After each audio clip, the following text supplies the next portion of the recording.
Welcome to my channel. Today we are going to solve the problem related with the quantization noise power uh, from the fourth unit of the DSP. Okay, the first question you see, the output of A to D converter is applied to a digital filter whose system function h of z equal to z into 0.5 divided by z minus 0.5. Find the output noise power from the digital filter when the input signal is quantized to have 8 bits. Okay, this is our question. That is we are taking one A to D converter. So the output of A to D converter, it is applied to a digital filter. Okay, so this is A to D converter. The output of A to D converter is applied to a one digital filter. This digital filter transfer function is given as this. The digital filter is having the transfer function or system function h of z equal to z into 0.5 divided by z minus 0.5. Okay, so the output of this digital filter, this digital filter, it produces the corresponding output. So we have to find the output noise power from this digital filter. Okay, since this digital filter produces due to the finite word length effect, there is a quantization is happening in this digital filter. So because of that quantization process, we are getting some quantization noise power. Okay, so the question is we have to find output noise power. Okay, output noise power from the digital filter when the input signal is quantized to 8 bits. Okay, so if you are performing the quantization process with the 8 bits means, so what is the output quantization noise power we have to find out? That is sigma E O squared. Okay, this is our question. So first one, you have to note down the given data. So how many bits we are going to use it for quantization? 8 bits. So B equal to 8. Okay, so B is nothing but how many bit we are using. So B equal to 8. And the quantization, that amplitude level. Okay, so the amplitude level here, it is not in this problem. The amplitude range is not given. So you just take it as R value as some 1 or 2. So here we are taking the R value as a 2 volt. Okay. Then the next thing, the transfer function, the system function of the digital filter, h of z is given. So that h of z you have to note down. Okay. So these are all the given data. So our question is we have to find output noise power. Okay, so already you know the formula for the output noise power. The output noise power sigma E O squared. Okay, so you see this is the output noise power formula. So the sigma E O squared is equal to sigma E squared into 1 divided by 2 pi j integration over closed contour h of z inverse into z inverse into dz. So this is the formula in order to find the output quantization noise power, where sigma E squared, the sigma E squared is nothing but a input quantization noise power. Okay. So in order to find out this output quantization noise power, first we have to find the input quantization noise power, as well as we have to find the answer for this integration. Okay, so this is nothing but so this integration we are going to calculate using the residue theorem. Okay, so already we studied this residue theorem in signals and system. Okay, so using residue theorem, we are going to find the integration 1 by 2 pi j integration over closed contour, the system function of digital filter h of z into h of z inverse into dz. Okay, so first one, we are going to find sigma E squared. So the sigma E squared formula. So this is the input quantization noise power. Sigma E squared is nothing but input quantization noise power. The input quantization noise power formula is sigma E squared is equal to Q squared divided by 12. Okay, this is the formula. So already the corresponding derivation is that we will derive the derivation in the next videos. Okay, so where this Q is nothing but a quantization step size. Okay, so the quantization step size formula. So you see the quantization step size Q is calculated by R divided by 2 to the power B. Okay, this is the formula in order to find out the quantization step size. Okay, so that's why first using the given value of R and B, first we have to find the quantization step size Q. Okay, then substitute this Q value in sigma E squared in order to find out the input quantization noise power. Then after calculating input quantization noise power, you substitute the sigma E squared value in output quantization noise power formula. Okay, so this is the steps to be followed in order to find this output quantization noise power. Okay, so that's why in first step we are calculating the quantization step size. So the quantization step size Q equal to R divided by 2 to the power B, where R is here, the R is a range. Okay, range of values we are quantizing. So the R is not given. So we are considering R as a 2 volt. So R equal to 2 divided by 2 to the power B.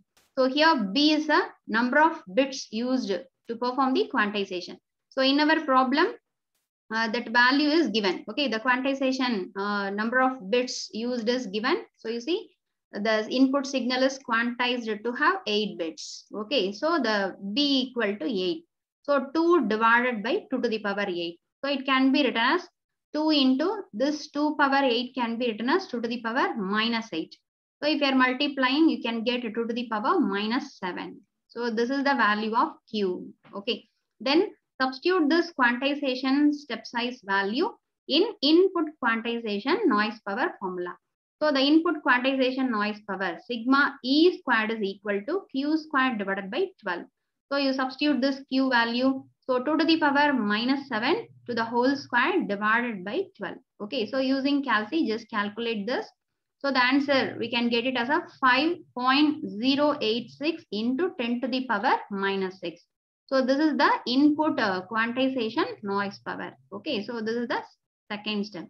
Then third one. So after calculating input quantization noise power, we have to find the output quantization noise power. It is our question. Okay, so the output quantization noise power formula sigma EO squared, which is equal to sigma E squared divided by 2 pi j integration over closed contour h of z inverse into z inverse into dz.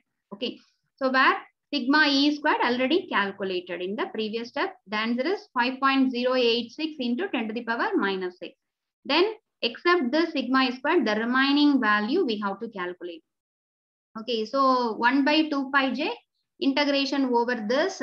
So this value is calculated using residue theorem. So the 1 by 2 pi j integration over this one. Okay, so this integration is calculated using residue theorem is that. So you see the value of this integration is equal to summation I equal to 1 to en residue of h of z inverse into z inverse at z is equal to pi. Okay, so where pi is nothing but poles inside the unit circle. Okay, so this is this integration is equivalent to this residue value under residue theorem. Already that is in maths and signals and system we studied this residue theorem. Okay, so that's why in order to calculate this integration we are going to use this residue theorem. So here, so in order to find out the answer for this summation, this residue of this, so first we have to multiply this three functions h of z inverse into z inverse. Okay, so that's why. So first you just see h of z, the product of h of z inverse into z inverse, which is equal to. So first, what is the value of h of z? Z into 0.5 divided by z minus 0.5. Okay, so this is the h of z given in our problem. Okay, z into 0.5 divided by z minus 0.5 into h of z inverse. What is h of z inverse? In h of z, instead of z, you just replace it with z inverse. Okay, in system function, you just replace wherever the z is available, that z you just replace it with z inverse, means that is said to be the h of z inverse. Okay, so this is h of z. Okay, so in h of z, wherever the z is available, you just replace it with z inverse. So you see 0.5 into here one z is available, instead of z you substitute z inverse, divided by here one z is available, instead of z you substitute z inverse. Okay, so 0.5 z inverse divided by z inverse minus 0.5 into what is the third value? Z inverse. Okay, so this is h of z. This is the h of z inverse into Z inverse. So we have to multiply this three things. Okay, so you just multiply. So here any value is cancelling, you just check it. So here you see the numerator. In numerator, this Z and Z inverse. If you are multiplying Z inverse, we can get the answer 1. Okay, then 0.5 into 0.5, you multiply 0.25. So now you see 0.25 into in numerator Z inverse available divided by Z minus 0.5 into Z inverse minus 0.5. Okay, so here in this, you just take, so from the second term. Okay, so from the second term, you just take Z inverse outside. So if you are taking Z inverse outside, so this Z minus 0.5 as it is available. So here, if you are taking Z inverse outside, we can write it as a 1 minus 0.5 into Z. Okay, so this is the thing. Then here, this numerator Z inverse and denominator Z inverse cancelled. So that's why finally we can get a 0.25 divided by Z minus 0.5 into 1 minus 0.5 Z. Okay, so this is the product H of Z inverse into Z inverse. Okay, so in this total transfer function, okay, you see H of Z inverse into Z inverse, this multiplication of this three transfer function, you just take it as a T of Z. Okay, so for this T of Z, we have to find poles. Okay, what does it mean by poles?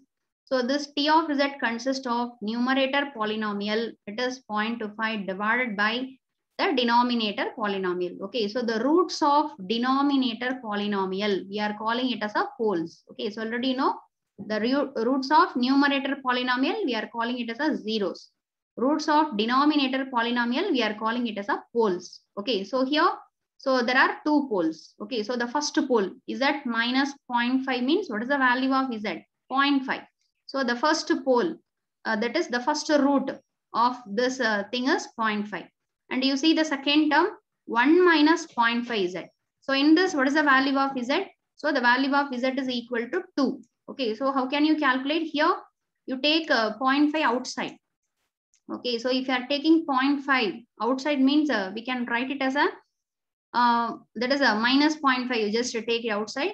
So if you are taking minus 0.5 outside means we can write it as a Z minus 1 divided by 0.5. Okay, so Z 1 by 0.5. So 1 by 0.5 is nothing but 2. Okay, so now what is the root of the second term? Z is equal to 2. Okay, so therefore this T of Z is having the two poles. One is Z equal to 0.5 and another one is 2. Okay, so here we have to calculate the residue of H of Z inverse into Z inverse at Z is equal to Pi, where the condition for Pi is this pole. Pi is nothing but poles inside the unit circle. Okay, so what is poles inside the unit circle? The pole value is less than 1. Okay, so here you just check the two pole. First pole is having 0.5, second pole is 2. Okay, so here the 0.5 pole is only located inside the unit circle. Okay, so here if you are drawing the Z plane diagram means if this is the unit circle, a unit circle means the circle of radius 1. Okay, so here the first pole, okay, the first pole is available here. Since it is a 0.5, the second pole is values P equal to 2, it is located outside the unit circle. So that's why you just neglect that second root, you just take the first pole. So for this first pole only, we have to calculate the residue.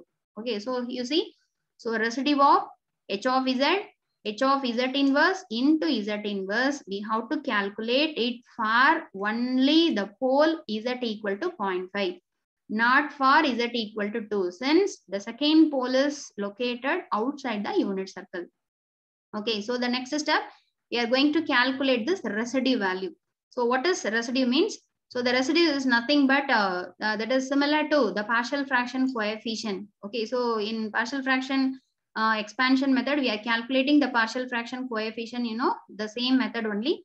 So the residue of H of Z inverse into Z inverse at the condition Z equal to 0.5 is calculated by, so Z equal to 0.5. What is the corresponding term for Z equal to 0.5? Z minus 0.5. Okay, so that Z minus 0.5 multiplied with the total function T of Z. What is the total T of Z? The T of Z is equal to 0.25 by Z minus 0.5 into 1 minus 0.5 Z. Okay, so partial fraction coefficient we are calculating now, the same procedure we have to follow. Okay, so here you see, so Z minus 0.5 into the total transfer function at Z equal to 0.5 condition. So here the Z minus 0.5, Z minus 0.5 cancelled. Then in the remaining term, instead of Z, you just substitute 0.5. So in numerator only 0.25 divided by 1 minus 0.5 into Z. What is the value of Z? 0.5. Okay. So 0.25 divided by 1 minus 0.5 the whole square, you just calculate. So the answer is 0.33. So this 0.33 is nothing but the residue of H of Z, H of Z inverse into Z inverse. Okay. So after calculating residue, so for this problem, there is only one residue. Okay. Since only one pole is located inside the unit circle. Okay, so in some problem, there are 2 pole, 3 pole is available inside the unit circle, means for each pole, we have to calculate the one residue value and we have to add it. Okay, but here for this problem, there is only one residue corresponding to pole P1. Okay, then we have to substitute this residue value in our output noise power formula. Okay, so you know the output noise power formula is sigma E O squared is equal to sigma E squared into summation I equal to 1 to N. Okay, where I is nothing but N is nothing but number of poles located inside the unit circle. Okay, so here that N value is only 1. Okay, so that's why summation I equal to 1 to 1 only. Okay, that's why we neglected that summation symbol here.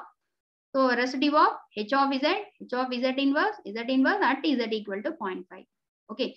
So therefore, already sigma E squared value calculated. What is sigma E squared?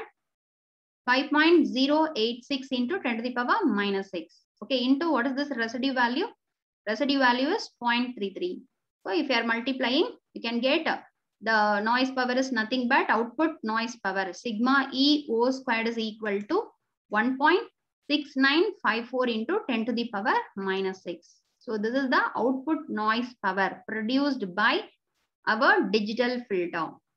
Okay, if the number of bits used to quantize is 8 bits. Okay, so this is the answer. So this is a very important question. So in the next video, we are going to solve 2 more problems related with this thing. Okay, so that is the first step is we have to find the quantization step size Q. Okay, so you just, in order to solve this problem, you just remember the 3 formulas. Okay, one is the quantization step size formula. Okay, this is the one, Q equal to R divided by 2 to the power B. Okay, so this formula, you just remember it, R divided by 2 to the power B, where R is that is a range of amplitudes. We are making the quantization. If R is not given in our problem, you just consider R equal to either 1 volt or 2 volt. Here, we are considering R equal to 2. Then B is nothing but a number of bits used to perform the quantization. Okay, then the second formula, input quantization noise power. The input quantization noise power, sigma E squared is equal to Q squared divided by 12. Okay, then the output quantization noise power, the output noise power, sigma E O squared is equal to sigma E squared divided by 2 pi j integration H of Z inverse into dz. Okay, this integration, this contour integration is calculated using residue theorem is that. So that sigma E O squared formula. Okay, one more formula using this residue theorem is sigma E O squared is equal to sigma E squared into summation I equal to 1 to N residue of H of Z inverse at Z equal to Pi, where Pi is a poles inside the unit circle. Okay, so you just remember this 3 formula in order to solve this problem. Okay, so thanks for watching my channel and please subscribe my channel for more videos. Okay, if you want to learn all problem related with this DTSP in our channel, in the name of discrete time signal processing, there is a playlist is there. In that playlist, all videos, lecture videos are available. You can learn it. Okay, so I will give link for the playlist in the description box. You can refer it. Okay, so in the next video, we are going to solve one more quantization problem with different input data. Okay, thank you. We will meet in the next video.